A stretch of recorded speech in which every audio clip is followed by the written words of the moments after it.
Good morning, everybody. Welcome to Truth Be Told. I'm so grateful that you're here joining me today, that we can uncover the truth of God. And I want to talk to you about some real love. I don't know if some of you are old enough to remember this. Mary J. Blige. I really want you more and more.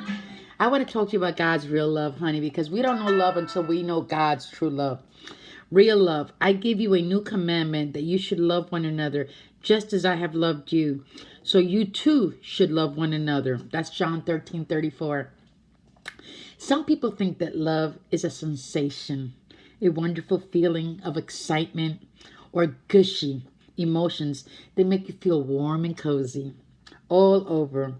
While love certainly has wonderful feelings and powerful emotions, it's so much more than that. Y'all, God's real love, his agape love, it's selfish. It's selfless. Oh, it does. We're selfish. God's love is selfless.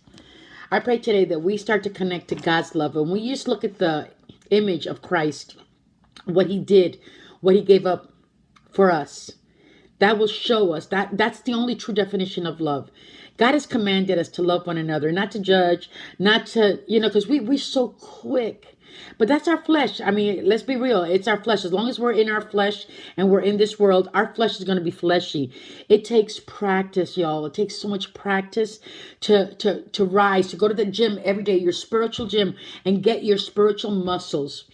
I was talking to a friend of mine recently, and I've been talking to her for almost 2 years. I've never met her.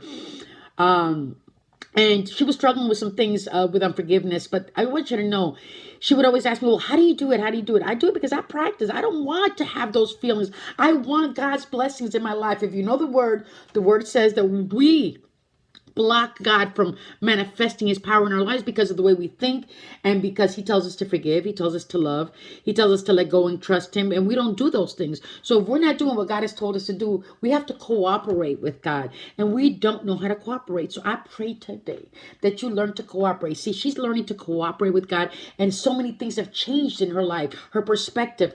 When we hold on to bitterness and anger and all this bad stuff, there's no room for God to work in our lives.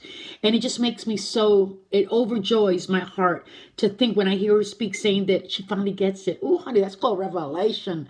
I just want you all to get the revelation that unless we empty ourselves out so God can fill us, we're going to be filled up with junk in our trunk, and we're going to be stuck like Chuck, and we're going to be stinking thinking, honey. Yeah, those are all my analogies because that's just the way I can get it across.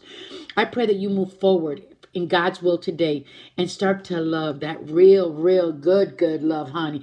I keep telling people that once you've had a taste of the good of God, you will never ever be the same in your life. I'm telling you, I dare you taste God and see that he is good, honey.